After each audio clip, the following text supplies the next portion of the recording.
Bom dia, meus irmãos. Então, nós estamos aí estudando sobre a monarquia em Israel. Nós estamos passando por esse período histórico do reino de Israel. Na aula passada, a gente viu a história contada desde o início para a gente chegar nesse momento. Ali, na aula passada, a gente falou sobre desde a aliança que Deus fez com Abraão, que aí são os patriarcas, né? Abraão, Isaac e Jacó. De Jacó, ele tem vários filhos, mas 12 filhos dele se tornam as tribos de Israel. Dessas tribos, o povo vai para o Egito, onde se torna ali cativo, se torna escravo ali no Egito. E aí Deus levanta Moisés, que tira esse povo do Egito, peregrina com ele pelo deserto, até chegar à terra que Deus havia prometido a eles. Moisés, nesse momento, morre. Deus levanta Josué como líder desse povo. Josué conquista a terra, o povo se estabelece ali.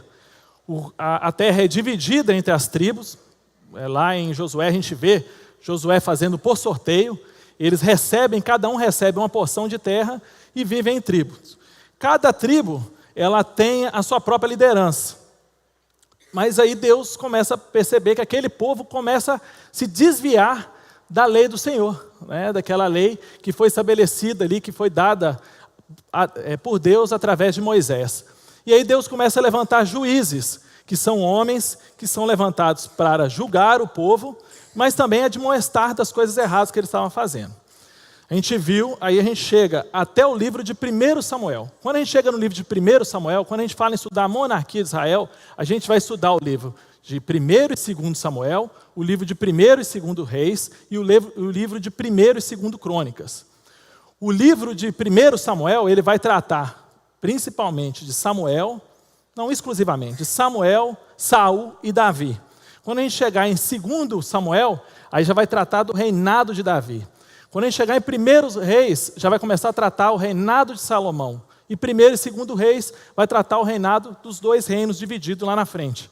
Eu já estou dando aqui alguns spoilers das próximas aulas, mas lá na frente a gente vai estudar isso aí. E o livro de Crônicas, ele vai tratar de todo o período. Na verdade, o livro de Crônicas vai pegar desde Adão e Eva. Mas ele vai contar uma história, a mesma história de uma visão diferente, que ele vai tratar mais do reinado de Davi e depois falar do reinado de Israel. Por que o livro de Crônicas é assim? Porque o livro de Crônicas ele foi um compilado que foi feito. Quem fez bibliologia deve ter lembrado disso. Foi um compilado feito depois do exílio babilônico para aquele povo que estava no exílio. Por que a gente está aqui no exílio? Aí o cronista foi contar toda a história até chegar ali. Então, aqui nós temos a cronologia das nossas aulas, que mostra o que nós vamos estudar em cada aula. Está meio ruinzinho, mas dá para entender. No dia 2 a gente estudou a introdução à monarquia e hoje, que foi a aula passada, hoje a gente vai estudar aqui o reinado de Saul. Então, a gente vai abrir nossa Bíblia, você pode abrir aí no livro de 1 Samuel. Nós vamos começar a estudar a partir do capítulo 9. Vou deixar aberto aí que nós vamos passar por várias informações. Então, o primeiro ponto que nós vamos tratar é quem era Saul. Na aula passada a gente já viu como Saul foi escolhido. Saul é levantado através do profeta Samuel. Samuel é o último juiz de Israel e ele tem a função de juiz, profeta e sacerdote. Samuel estava ali, ele que dirigiu o povo e o povo viu que aquela direção através de juízes não estava dando muito certo. Por quê? Porque o povo vinha sofrendo vários ataques, vários inimigos estavam entrando em Israel.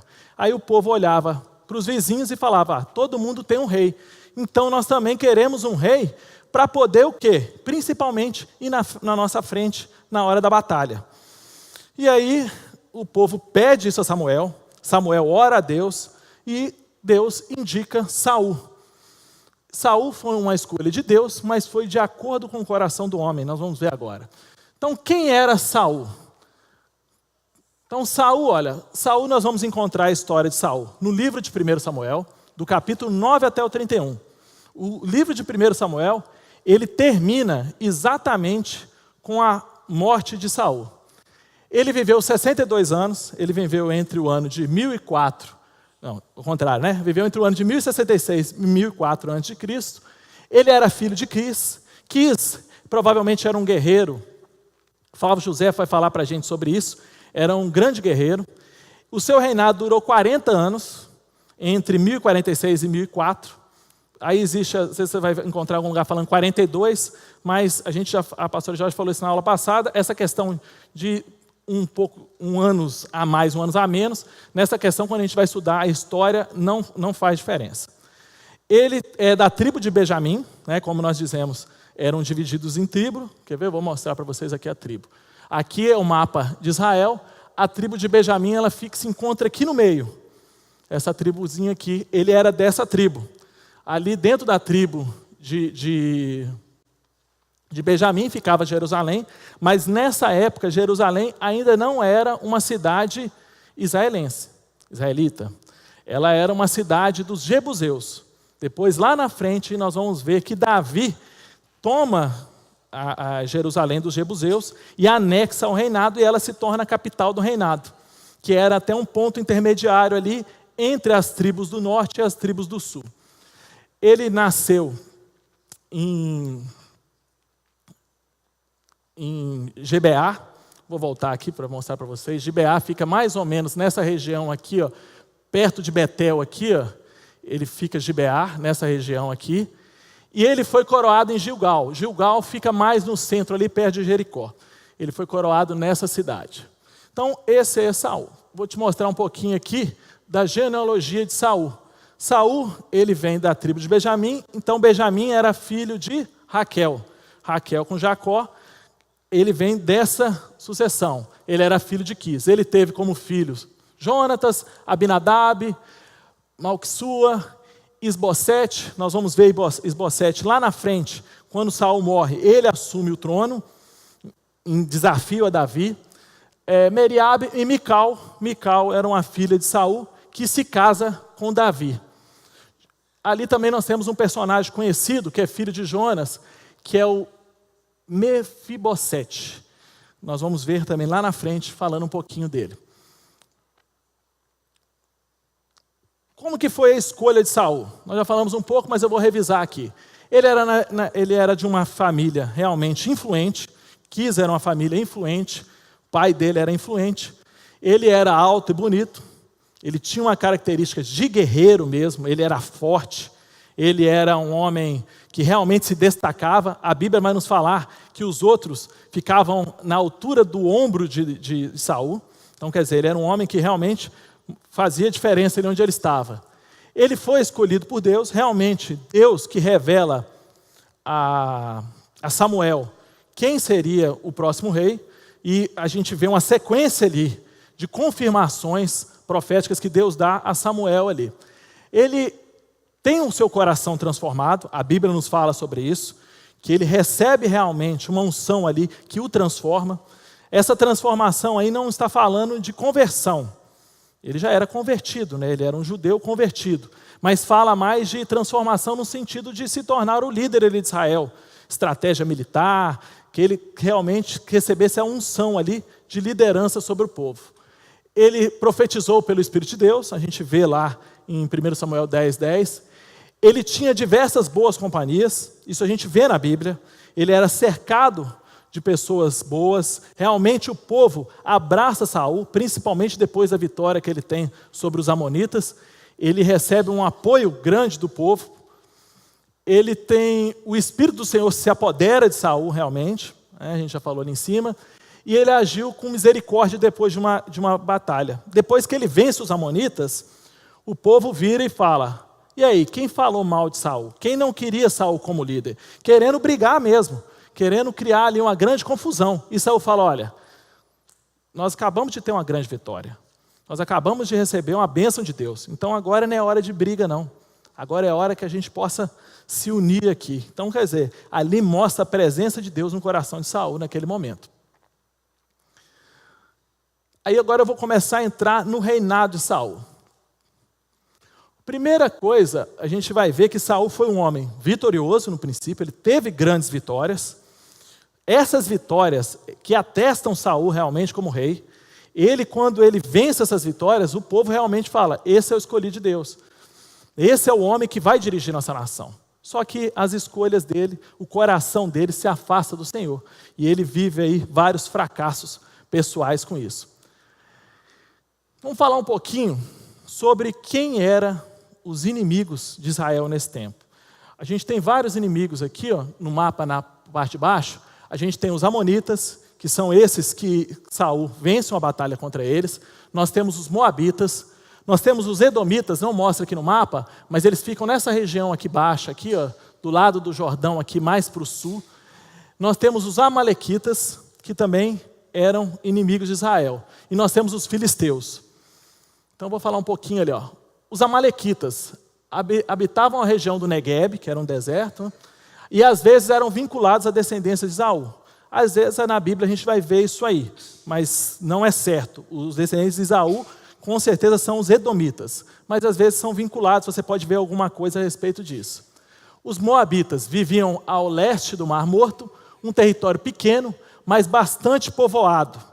Os descendentes são os descendentes de Moabe, que era o filho de Ló com a filha dele, né? Ló teve um relacionamento incestuoso ali com a sua filha, que nasceu Moabe que dá origem aos moabitas. Os amonitas eram uma tribo nômade e dados ao saque, quer dizer, eram ladrões mesmo, né? Viviam de roubos.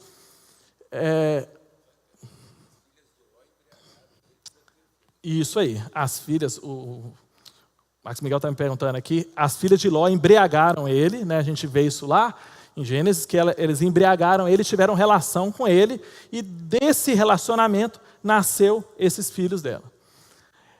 Os amonitas habitavam ao norte de Moabe, quer dizer, eles estavam mais acima de Moabe, e são descendentes da outra filha de Ló. Então a gente tem aqui os moabitas, que eram descendentes da filha de Ló, e os amonitas, que eram descendentes de Ló também. E os edomitas, um povo com relacionamento bem próximo aos hebreus, eram descendentes de Esaú. Habitavam a região de Seir, sul do Mar Morto. Desapareceram da unidade política, sendo integrados a Judá no período dos Macabeus. Lá na frente, quando a gente vai estudar, quando a gente vê ali o período interbíblico, realmente os edomitas eles desaparecem totalmente da história. Acredita-se que eles se uniram ali a Judá. E o mais terrível de todos eram os filisteus. Eu deixei até a parte para a gente poder realmente dar uma ênfase diferente aqui aos filisteus. Quem eram os filisteus? Os filisteus eles são originários de Casluim, que é um descendente de Cã, que era um dos patriarcas egípcios. Então, eles são descendentes daquela região. Por que eles eram realmente um povo que lutou muito com Israel? A gente vai ver falando muito sobre os filisteus. Então, aqui eu vou mostrar. Eles são originários, eles eram um povo que são considerados um povo do mar. Então, eles são os originários ali, provavelmente, da região do Mar Egeu, que hoje fica ali a Grécia, a Turquia, eles são provenientes daquela região. Eles desceram do Mar Egeu, primeiramente eles atacaram o Egito, só que eles não conseguiram realmente vencer os egípcios ali na costa norte da África. E aí do Egito eles saíram e foram ali para a costa de Canaã, né? Que é aquela costa mais à direita aqui. Se estabeleceram naquela região ali, que é a região que hoje a gente conhece como a faixa de Gaza. Então eles estabeleceram ali, e eles eram um povo, aqui eu vou te mostrar as principais cidades, que a gente vai ver isso muito na Bíblia, que é Gaza, Asquelon, Asdod, Ecrom e Gate. Gate, depois nós vamos ver lá na frente, que Davi foi refugiar, fugindo de Salomão, com o rei de Gate. E eles atacavam Israel, eles atacavam em várias cidades, essas setinhas eram mostrando aonde eles atacavam. A gente vê lá na história de Eli, quando Eli morre, que foi um ataque filisteu. Os filisteus atacaram a cidade de Siló, e ali eles conseguem, aí o povo, desesperado com o ataque dos filisteus, falam com eles assim, fala com os filhos de Eli, Ofni e Fineias, fala assim, vai lá e busca a arca do Senhor, porque a arca que vai dar a vitória para a gente. Eles buscam a arca, mas não adianta nada, eles são derrotados, os filisteus capturam a arca, levam para o território dos filisteus. Aí a gente vê que isso causa um grande problema, uma praga terrível na cidade onde que estava. Eles levaram primeiro para Gate, a praga chegou ali, era praga, eles tinham praga, dava furúnculo, problema de hemorroidas, o trem era uma coisa louca. Aí eles viram que era a arca do Senhor. Eles tentaram colocar a arca dentro do templo do deus Dagon, que era o deus dos filisteus. E todo dia que eles botavam a arca, quando dava a noite, Dagon estava caído. Aí eles levantavam Dagon, deixavam a arca de novo, no outro dia Dagon estava caído. E aí eles descobriram que a arca do Senhor estava fazendo mal para eles. Eles pegam a arca e devolvem para Israel. Nesse momento da história, a gente vê uma cidade muito importante, que é Siló. Deixa eu ver se ela está aqui. Não, ela vai estar um pouquinho aberta aqui mais em cima. Ela não vai aparecer nesse mapa. Siló era onde ficava o tabernáculo e ficava a arca. Quando a arca retorna dos filisteus, a arca não é levada mais para Siló. E a gente não vê, a Bíblia não cita Siló mais. Isso aí a história nos conta que Siló realmente foi totalmente destruída pelos filisteus. Que aí a arca volta e vai para Kiriat Jearim, para a casa de Abinadab. E aí depois a gente vê que Davi vai buscar essa arca para levar para Jerusalém. E Siló realmente é destruída. Quando a gente chega lá em Jeremias, Jeremias cita isso. Porque o povo também ali estava sofrendo uma pressão da Babilônia. E aí Jeremias fala para o povo, igual o pessoal lá de Siló, que acreditava que a arca ia salvar eles, vocês estão achando que o templo, porque o templo vivia em Jerusalém, ia salvar vocês. O que vai salvar vocês é o coração de vocês. Não vocês serem apegados ao quê? Relíquias religiosas. Por que os filisteus eram muito fortes? Tem uma história um pouquinho anterior a essa, que tinha o povo hitita. O povo hitita é um povo que dominou a tecnologia, a metalurgia do ferro. Tanto é que na história secular, na história mesmo nossa, esse período é considerado a idade do ferro. Os filisteus conseguiram roubar dos hititas, que foram destruídos pouco antes, essa tecnologia do ferro, da metalurgia. Então a Bíblia mesmo nos relata isso, para nos falar que eles tinham espadas, eles tinham lanças, mas o povo de Israel não tinha. E o povo de Israel dependia dos filisteus para muitas das vezes até amolar as enxadas e os facões que eles tinham. Então os filisteus sempre venciam muitas das vezes Israel, quando Israel ia sem o poder de Deus, que Deus deu vitórias a Israel, mas quando eles iam lutar eles perdiam, porque eles eram mais fracos, de acordo com essa tecnologia. Eu vou mostrar para vocês um videozinho relatando uma descoberta que teve recente sobre os filisteus aqui. Olha o vídeo aí, Júnior.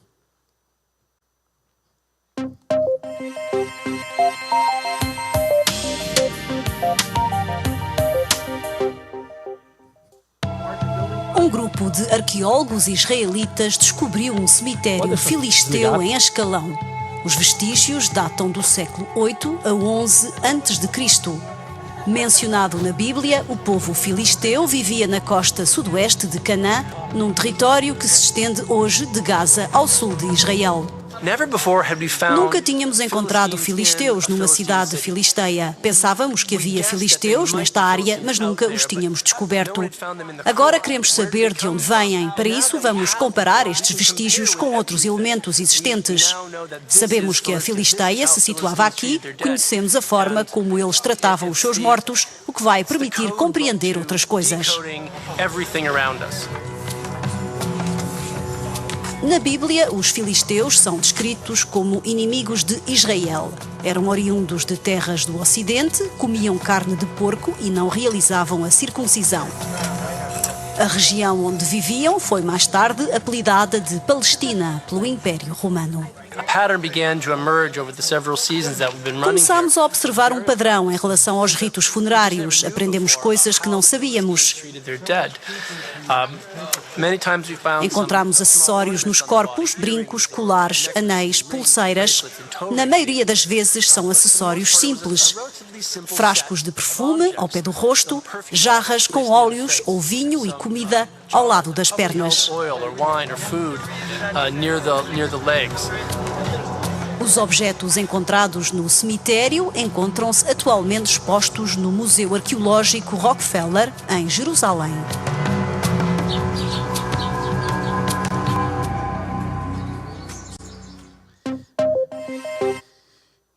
Isso isso aí foi uma descoberta muito importante que aconteceu em Israel, acho que foi em 93 que falou ali, né?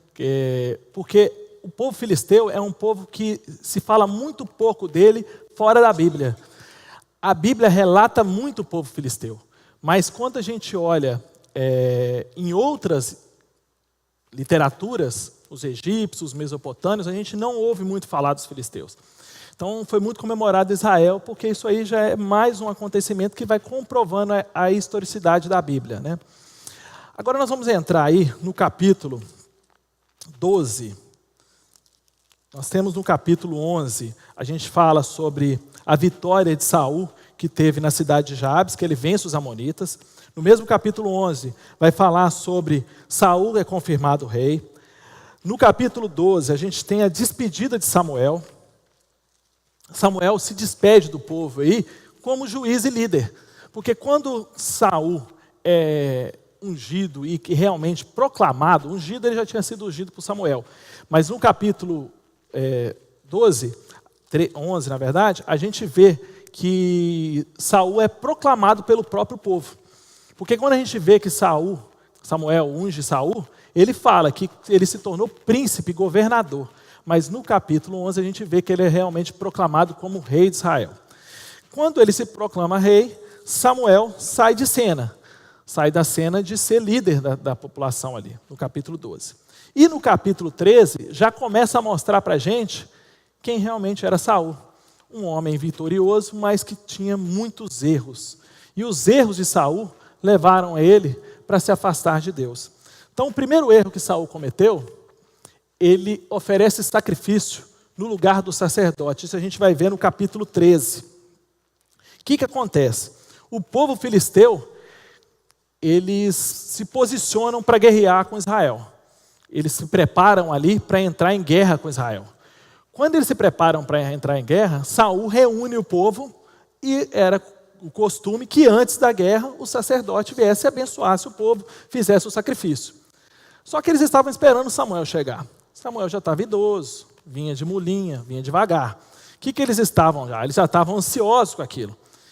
E Saul, que era um homem que a gente pode perceber pela Bíblia, era muito ansioso, também estava ali preocupado com aquilo, que Samuel não chegava, e o povo, nós vamos embora, porque já vai vir os filisteus e nós vamos morrer aqui. E Saul ali, tenso com aquela situação, o que ele faz? Ele fala assim, eu mesmo vou oferecer sacrifício. E Saul, sabe aquele negócio assim, quando a gente é pequeno, que a gente vai fazer um trem errado, o pai da gente chega? Parece que quando Saul começou a fazer o sacrifício, Samuel chega. Aí Samuel, Saul, o que você está fazendo? E ele, você não chegava de jeito nenhum. Não, mas Deus não quer da gente isso não. Deus quer da gente a obediência. Você deveria ter sido obediente. Você deveria ter cumprido o que Deus falou com você. Olha aqui que Samuel vai falar com ele, lá no versículo 13. Você agiu como tolo, desobedeceu o mandamento do Senhor, o seu Deus, lhe deu. Se você tivesse obedecido, ele teria estabelecido para sempre o seu reinado sobre Israel. Mas agora o seu reinado não permanecerá. O Senhor procurou um homem segundo o seu coração e designou como líder, pois você não obedeceu o mandamento do Senhor.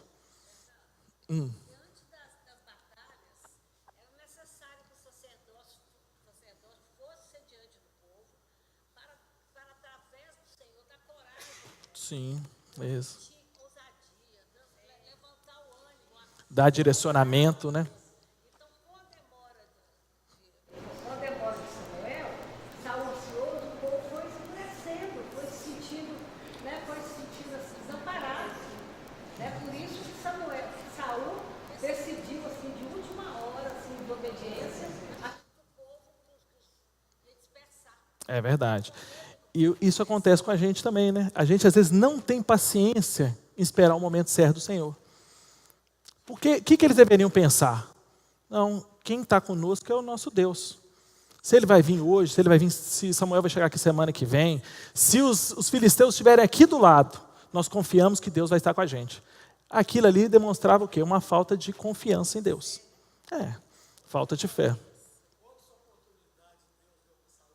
Muitas oportunidades.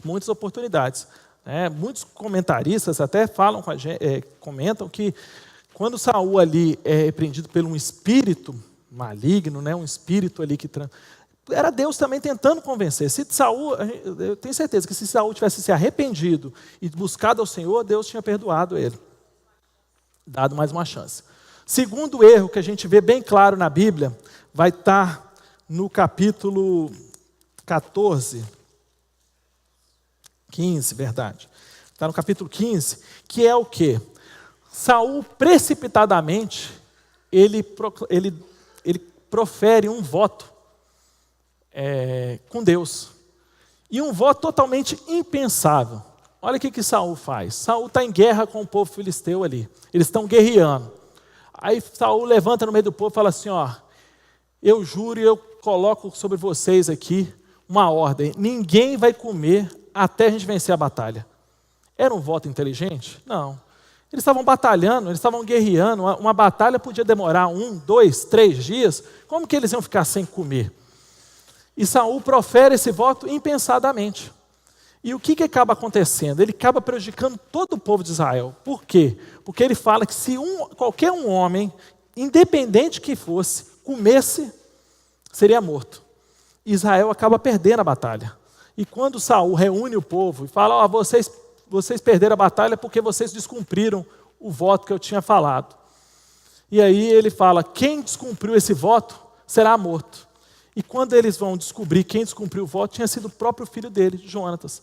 Jonatas não sabia do voto que Saul tinha feito.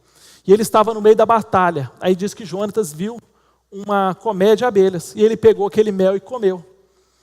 E aí Saul, num momento até assim, desesperado, ele manda matar o Jonatas. Ele fala, não, vou matar Jonatas. O povo que não deixa. Fala, não, Jonatas venceu várias batalhas aqui contra os filisteus, você não vai matar ele não, mas ele iria matar o seu próprio filho por causa disso. Então, mais um erro que mostra o quê?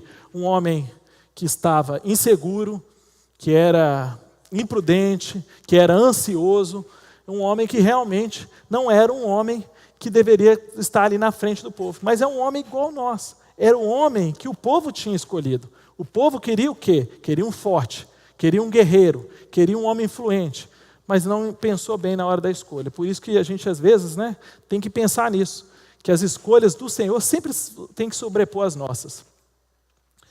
Terceiro erro, aí nós já vamos estar também lá no capítulo 15, que vai falar sobre o que aconteceu aí nesse erro que Saul cometeu. Saul vai guerrear contra os amalequitas. E ele confirma com Samuel. Samuel falou, olha, Deus falou que é para você ir lá e destruir todos os amalequitas. Mas é para matar todos. Por quê? Porque aquele povo era um povo mau.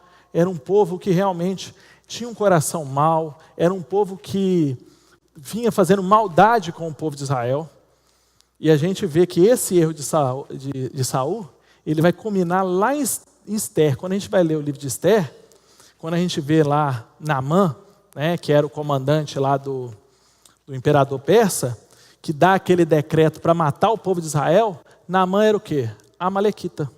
Era descendente de Agag, do rei que Saul não quis matar. Então, para a gente ver que quando a gente descumpre o que Deus fala, lá na frente tem as consequências. E Deus dá essa ordem para ele, que ele eliminasse todos os amalequitas.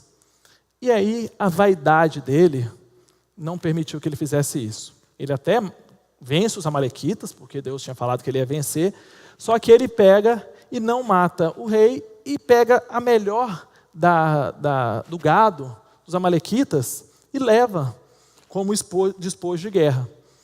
Quando ele chega lá, quando Samuel chega, e ele ouve, de novo, Samuel era muito esperto, ele só chegava na hora certa. Quando Samuel chegou, o que ele ouve? Ele ouve as ovelhas lá, berrando, e aí ele ouve e fala assim, Saul, eu estou ouvindo aqui um barulhinho aqui de umas ovelhas, uns bois. Ah, Samuel, o povo me pediu que eu deixasse isso aqui, como despojo de guerra. E aí Samuel fala com ele, você continua não aprendendo, você continua descumprindo os mandamentos de Deus. E nesse momento, Samuel realmente fala com ele, se a gente for olhar lá no versículo 30, olha que interessante assim, como que Saul tinha um coração, lá no capítulo 15. Saul vai falar assim, ó: realmente eu pequei. Agora honra-me perante as autoridades do meu povo e perante Israel. Olha aqui que Saul estava preocupado. Quando Samuel falou com ele que não iria fazer o sacrifício ali, porque ele não tinha cumprido, que ele ia embora, Saul só estava preocupado com a aparência dele perante o povo. Ele não estava preocupado em pedir perdão a Deus. Ele não tinha um coração que realmente queria ali mudar. Ele vira para Samuel e fala com ele assim: olha, não, ô Samuel, vem cá, vamos oferecer sacrifício, vamos fazer nosso culto aqui, né? Vamos preparar, porque senão imagina se o povo não vê você comigo. Como que eu vou ficar mediante esse povo?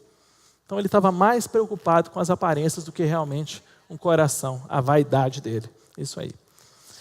Então quando a gente chega no capítulo 16, aí surge na história Davi. Davi vai surgir na história para mostrar o contraste que tinha de Israel. Então nós vamos ver um pouco agora de Davi.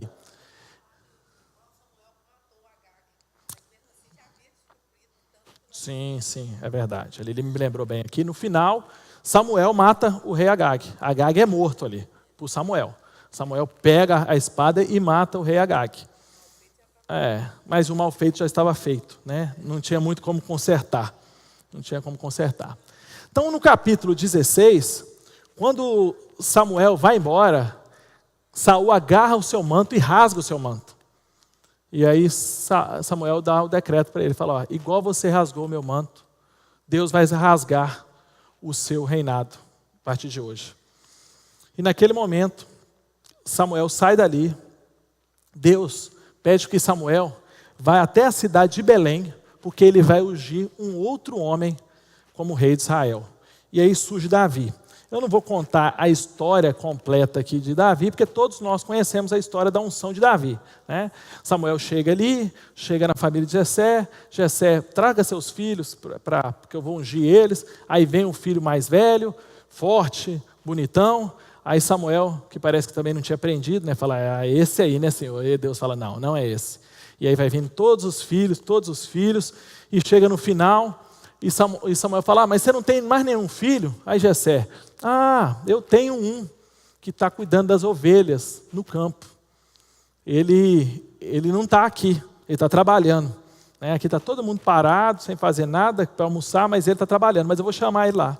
E quando chega na presença ali de Samuel, Deus fala no coração de Samuel: realmente é esse. E aí a Bíblia nos fala que era um menino, né, um ruivo, e chega na presença de Samuel, e Samuel unge ele ali. Uma coisa interessante a gente também observar, que se a gente ler atentamente aqui, nós vamos ver que essa unção ali, parece que Samuel não falou para a família que estava ungindo ele como rei. Talvez ungiu, né? Vou abençoar aqui tudo. Samuel provavelmente tenha falado só com Davi, porque senão, quando a gente chega lá na frente, quando a gente vê a história dos irmãos de Davi que não gostavam dele, com certeza aquela história chegava a Saul rapidamente. Se Saul soubesse naquele momento que Davi estava sendo ungido como rei, provavelmente mataria ele. Então nós vemos ali que Davi era filho mais novo de 8 filhos de Jessé, um efrateu, né, que é da cidade de Eufrata. Eufrata também é chamado de Belém, filho de Obed, da linhagem de Ruth, e a moabita que se casou com Boaz, né? A gente vê ali a genealogia. Então nós vemos aí a unção de Davi. Davi é ungido rei ali por Samuel. A partir desse momento, no capítulo 16, a gente vê que quando Saul estava cometido de um espírito maligno, ele só se acalmava através de música, e aí eles indicam Davi. Isso já era uma preparação de Deus para colocar Davi dentro do palácio, porque Deus realmente queria preparar Davi. Então, aquele momento que Davi viveu ali dentro do palácio, foi o momento que Davi também se preparou. Conheceu como que funcionava o reinado, provavelmente conheceu como funcionava a política interna ali do reinado, como que era. Ele teve informações sobre todos ali, aquelas pessoas que compunham ali o reinado, como que funcionava aquela estrutura. Isso tudo era propósito de Deus, colocar Davi ali dentro do palácio. Era uma preparação. a gente vê que Deus possibilitou a Davi se preparar para se tornar rei. E aí já no capítulo 17, a gente tem também a famosa história de Davi e Golias. Também eu não vou contar ela aqui, porque nós não temos tempo e também não é o nosso foco. Davi ali vai estar em casa. Há uma coisa importante também a gente observar, no capítulo 16 até o 18, a gente vê que ele não está cronologicamente organizado. Mas isso não interfere em nada no nosso estudo, nem a nossa interpretação. Por quê? Porque o livro não foi escrito com o intuito de contar uma história, mas sim contar a história de um Deus agindo sobre o povo. Então, quando a gente lê a Bíblia, a gente vai ver que, às vezes, um capítulo para o outro, se passam muitos e muitos anos. Ou aquela história, às vezes, aconteceu antes da história que nós vamos ler, depois da história que nós vamos ler depois. Por quê? Porque o intuito do escritor ali não era fazer um relato histórico detalhado, era contar realmente o que Deus estava fazendo com aquele povo para que se direcionasse tudo para quem? Para Jesus. Como que Deus escolheu o povo, como fez aliança com Abraão, depois fez aliança com o povo no deserto, depois ele faz aliança com a casa de Davi, e essa casa de Davi vai surgir Jesus. Toda a história da Bíblia aponta para um lugar só, para Jesus. Então ela não tem um intuito de dar um detalhamento histórico completo, bem cronologicamente desenvolvido. Então a gente vê isso principalmente nesse capítulo 16 a 18 aqui de 1 Samuel. Muitos anos. Né? Isso aí. Então, quem viu bibliologia já entendeu isso aí.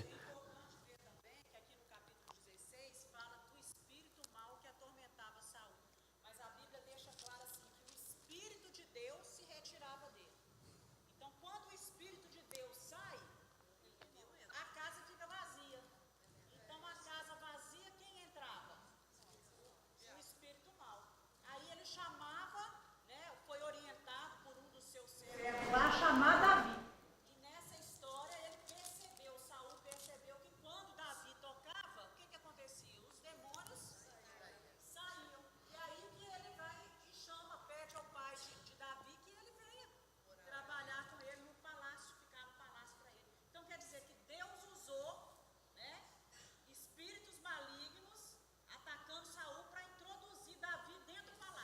Isso aí. Já era tudo o propósito de Deus nessa história. Então a gente vê essa vitória de Davi sobre Golias. Né? Davi, um jovem guerreiro, corajoso. Isso são características de Davi. O Espírito de Deus estava sobre Davi, a unção de Deus estava sobre ele. Ele teve coragem, que ele chegou ali para levar os pães que o seu pai tinha mandado e para saber a informação dos irmãos que estavam lutando no exército de Saul. E eles chegam ali e ele vê aquele filisteu, que era Golias, desafiando e afrontando a Deus. Desafiando o povo de Israel para a luta, mas ninguém tinha coragem, porque o homem era um gigante mesmo, era muito forte. A Bíblia dá os relatos, né, de toda a armadura que ele usava, o peso que tinha somente a couraça dele. Então ele chega ali e ele fala, não, eu vou lutar contra ele. E ele chega na presença de Saul, e Saul fala com ele, meu filho, se você vai lutar, então vai. Né? Vou te dar aqui minha armadura, vou te dar minha espada. E aí Davi ficou todo desengonçado com aquilo e falou assim, não, eu vou com as armas que eu estou acostumado a lutar contra os leões, contra os ursos, porque eu sou pastor de ovelha, eu estou acostumado a lutar dessa forma. E Saul, vai. Mas era tudo propósito de Deus. E ali ele vence aquela batalha contra Golias. Quando ele vence a batalha contra Golias, o que vai acontecer? Davi vai ser conhecido nacionalmente. Você imagina só o sucesso que foi aquela vitória. Todo mundo, imagina assim, né? Como se fosse hoje. Hoje todo mundo está falando de Neymar. Naquela época todo mundo estaria falando só de Davi. Aí Saul vai ficar com inveja no futuro ali. Então a notícia do momento era o quê? Davi. Tudo se falava de Davi. Davi fez isso, Davi era aquilo, e aí vão aumentando, né, vão contando as histórias, e aquilo ali se tornou de grande sucesso no reinado. Sim, E ele ia ganhar algumas vantagens, né? Muitas vantagens com isso. E é interessante a gente também destacar que naquele momento ali, a gente não vê nenhum direcionamento de Deus para que Davi lutasse contra Golias. Então foi uma iniciativa de Davi. Deus nos capacita, mas a iniciativa é nossa, né? Às vezes a gente fica aí tanto para tomar uma atitude, aguardando a resposta de Deus, mas na verdade Deus não deu o trabalho, né? Levar o evangelho, falar de Jesus, conhecer mais a Bíblia. O que acaba acontecendo? Saul fica com inveja. E aí Saul vai buscar matar Davi. E aí no capítulo 18 e 19, a gente vai ver isso muito claramente. O que Saul começa a fazer? No primeiro momento, Saul traz Davi para próximo dele. Ele traz Davi para próximo, e Davi ali do seu lado, ele realmente dá uma autoridade para Davi. A Bíblia nos vai falar que ele dá o comando para Davi de 1000 homens.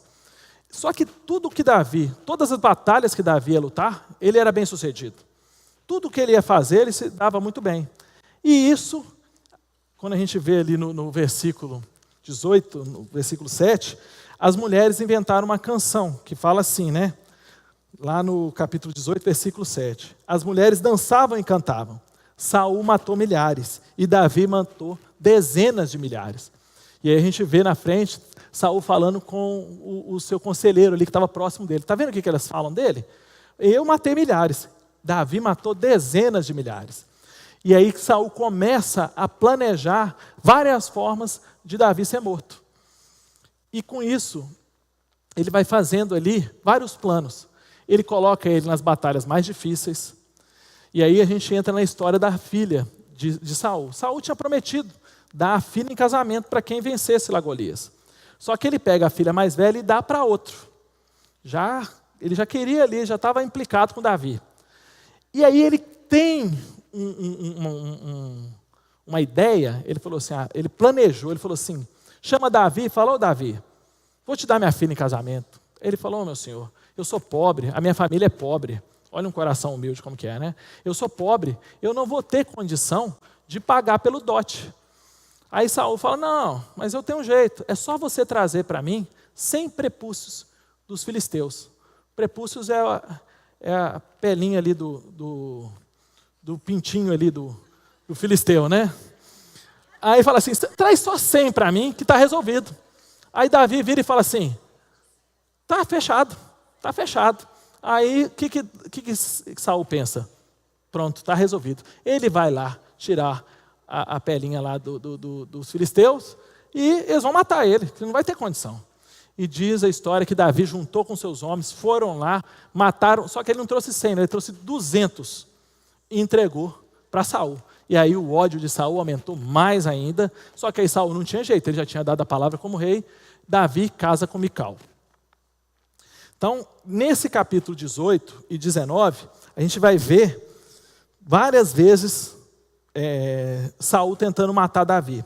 Quando a gente chega lá no capítulo 19, no final, a gente vê que Saul perde a paciência e fala assim, não, eu quero que agora eu vou dar a ordem. Vocês vão lá e matam Davi. Davi morava com Mical, aí eles vão atrás de Davi, e Mical ajuda Davi a fugir, para que realmente ele não fosse morto. E tem até uma observação que eu quero fazer aqui, lá no 19, no versículo 13, olha aqui que interessante. Depois Mical pegou um ídolo do clã e deitou na cama. Olha como que a religião cananeia, a influência cananeia de idolatria já estava dentro da casa de Mical, porque ela tinha um ídolo dentro de casa. E o que Deus tinha condenado? Esse tipo de ídolo. Então, para a gente ver como que estava ali, aquele povo estava embaranhado com aquela religião cananeia ali, toda ali.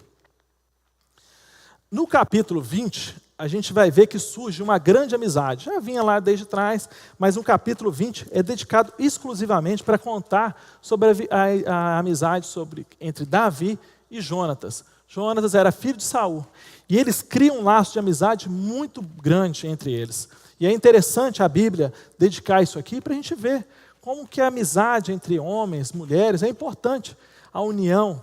E eles realmente selam aqui um grande compromisso entre eles. Entendeu? lá no final do capítulo 20, Davi vai dizer assim, ó, vai em paz, pois temos jurado um ao outro, em nome do Senhor, quando dissemos, o Senhor para sempre é testemunha entre nós e entre nossos descendentes. Quer dizer, eles selaram ali um juramento de um sempre estar presente com o outro ali. Agora eu quero, do capítulo 21 até o capítulo 27, nós vamos tratar somente de fugas que Davi foi tendo. Somente não, né? Que são muitas fugas. E eu quero em algumas fugas, eu vou deixar com vocês, eu não coloquei, não está no resumo, mas eu queria que vocês anotassem, para depois vocês lerem em casa, que é muito interessante. Alguns salmos que Davi escreveu durante essa fuga. E é muito bacana, quando você lê a história de fuga, a história que Davi estava passando, e você vai lá e lê o salmo que Davi estava escrevendo naquele momento. Então você vê a história e você sente o que o coração de Davi estava sentindo naquele momento. Então depois vocês anotem aí e leem em casa. Então a primeira fuga aqui que a gente vê, Davi, no capítulo 21, Davi vai para Nob. E ali, ele junto com o sacerdote Aimeleque, ele chega ali, fugindo de Saul já, e ali ele usa de uma certa esperteza. Davi não era bobo, Davi era um cara esperto. Ele chega ali, ele está preocupado, porque Saul prometeu matar ele. E de qualquer forma, ele estava protegendo ali também o sacerdote. O que ele chega e fala? Não, eu estou numa missão aqui do rei Saul. Estou com esse pessoal aqui, nós estamos para uma missão muito importante. E nós estamos com muita fome. E a gente está precisando comer. Aí o sacerdote vira para ele e fala, a única coisa que eu tenho aqui é os pães consagrados, né, o pão da propiciação. Se os homens não tiveram nenhuma relação sexual nos últimos dias, podem comer esse pão. Aí Davi fala, não, nós estamos aqui, faz vários dias que nós estamos no deserto, então não estamos tendo relação sexual nenhuma. E eles comem aquele pão ali. É interessante quando a gente vê esse fato, que às vezes a gente entende que Jesus vai falar disso lá em Mateus, lá no Evangelho. Quando os fariseus falam com ele a respeito do sábado, Jesus vai dar exemplo esse acontecimento que aconteceu com Davi, para mostrar para eles que realmente o pão era consagrado, tudo, mas eles comeram. Não quer dizer que o sábado era consagrado, que não podia se fazer nada, como, por exemplo, curar um aleijado. Então, Jesus vai usar esse acontecimento de Davi para explicar isso para os fariseus lá. Porque não é que o pão era sagrado, que não deveria de forma nenhuma ninguém comer. Não é porque a gente tem obrigações religiosas que a gente não tem que... Aí ele vai contar a história do bom samaritano. Quem que ele usa ali como referência para essa história? Os próprios sacerdotes, os levitas, né? Que às vezes falavam que iam deixar obrigação, que não poderiam atender um necessitado ali ferido, porque tinham obrigação com a casa de Deus. A gente tem que entender isso muito bem. Isso aí. Isso, as pessoas usam muito o legalismo, né? Ele está falando aqui, e às vezes esquecem das obrigações que Deus nos dá. Dali, Davi vai fugir para o território filisteu. Isso aí está no próprio capítulo 21. Voltando aqui. Lá nesse capítulo, então se você quiser anotar aí, 1 Samuel 21, Davi, nesse momento que ele está ali junto com os sacerdotes, ele escreve o Salmo 52. O Salmo 52 vai contar essa história. E mais na frente, quando a gente vai chegar em 1 Samuel 22, que aí vai falar que Saul vai ali em Nob e mata aqueles sacerdotes que deram auxílio a Davi, ele vai escrever o Salmo 54, que é muito interessante depois vocês lerem aí.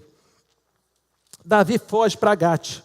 Quando Davi chega ali em Gate, Gate era uma terra dos filisteus. Nós vimos lá no começo. Quem era o rei ali era o rei Aquis. E aí, Davi chega ali buscando refúgio. Só que ele é reconhecido. Por que ele é reconhecido? Porque ele tinha matado Golias. Olha aí, esse cara aí que matou Golias. E aí Davi passa por louco. Davi finge louco. Olha lá no versículo 12, o que fala? Teve medo. Davi levou a sério aquelas palavras e ficou com medo de Aquis, rei de Gate. Por isso, na presença deles, fingiu que estava louco. Diz que Davi babava, né? Ele babava e puxava a barba, ele fingiu que estava louco. para poder escapar daquilo ali, para poder escapar disso aí, para poder escapar desse momento que ele passa ali. Nesse período aí, ele vai escrever o Salmo 56. Ele vai escrever tanto o Salmo 56 quanto o Salmo 34. Se quiser anotar aí depois para você ler em casa, eu não vou ler ele aqui, porque senão é muito tempo para a gente ver isso aí. No Salmo 34, tem até uma observação, que no Salmo 34, versículo 20, eu anotei aqui para me ler, vai falar assim, ó: protege todos os seus ossos, e nenhum deles será quebrado. Davi falando que ele conseguiu escapar dali sem que nenhum ossos dele fosse quebrado. Quando a gente vai ver lá em Jesus, na crucificação, Mateus cita esse salmo aqui que Davi está falando. De Gate, Davi vai para Adulão. Quando ele chega a Adulão, os descendentes, o pai, os familiares dele se juntam a ele ali. Por quê?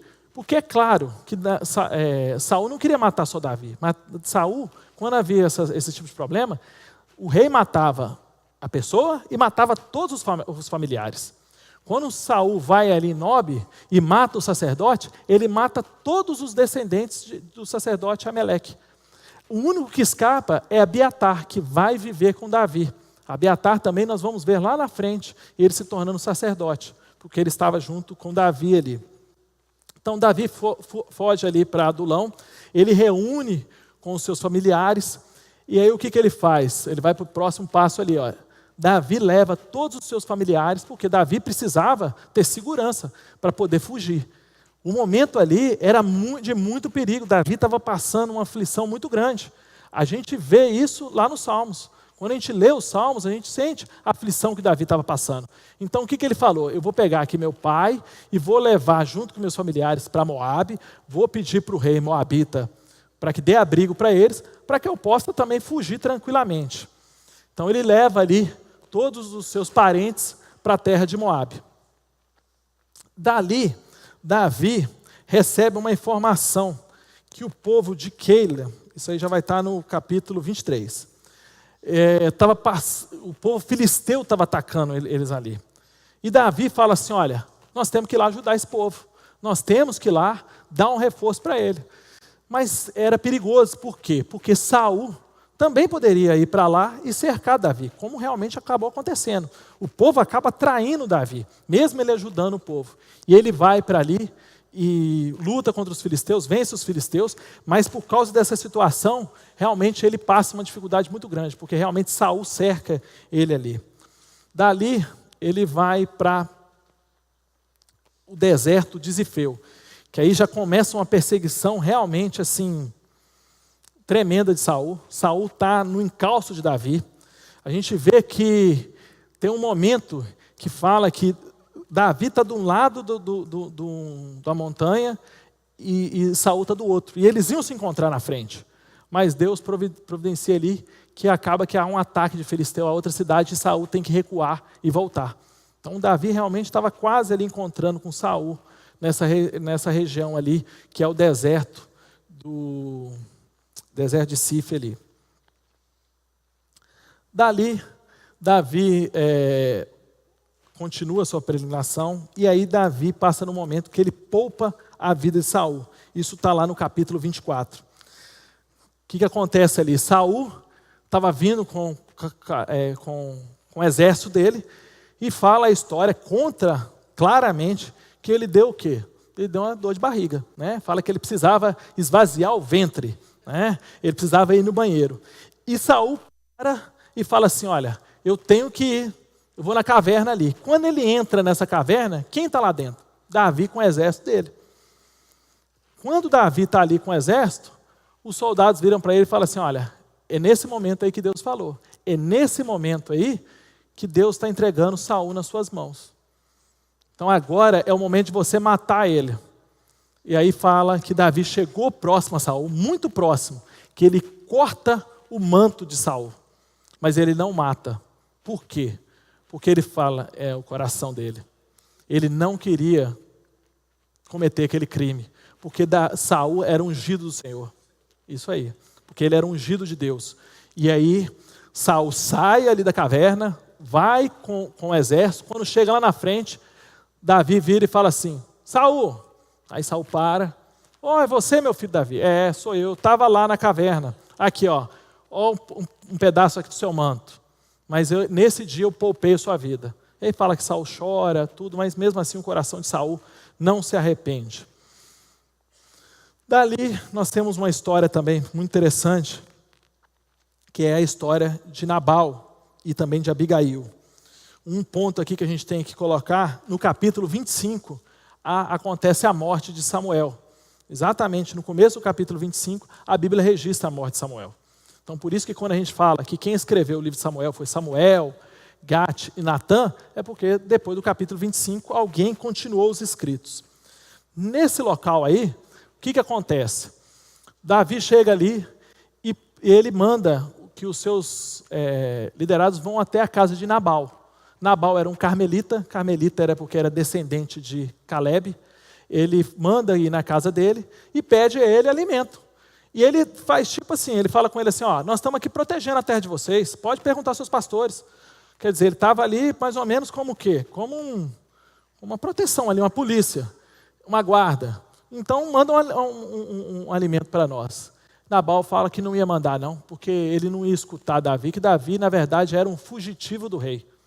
Que Davi na verdade era o quê? Era um bandido, que ele queria dizer. E Davi se ira muito e vai e fala com o povo, ó, vamos reunir aqui que nós vamos lá agora mostrar para esse Nabal quem que ele é, quem nós somos, né?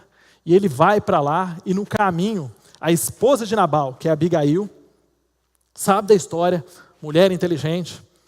Gente, mulher inteligente, quando é inteligente, ninguém segura, não. Nossa, é verdade, a gente tem que dar o braço a torcer.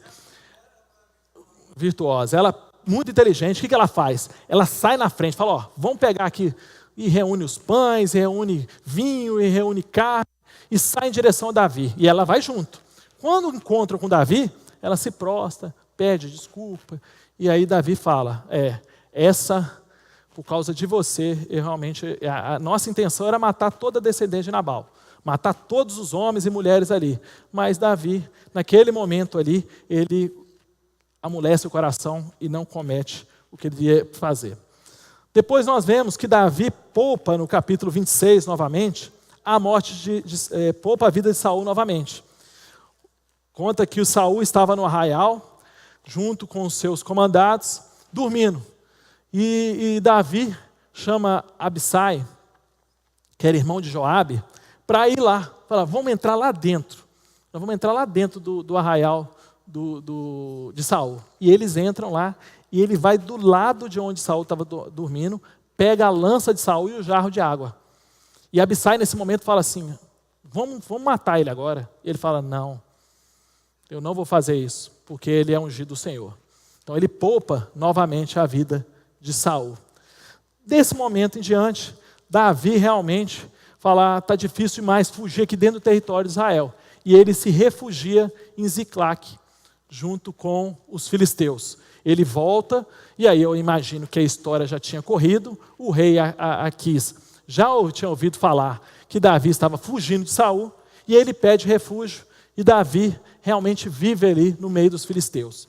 Ele faz trabalhos para o rei filisteu, e ele realmente ali, ele trabalha ali para o povo filisteu. Daí em diante, no capítulo 28, 29 e 30, vai relatar, e 31, vai relatar realmente o final do reinado de Saul. Realmente ali os últimos momentos do reinado dele.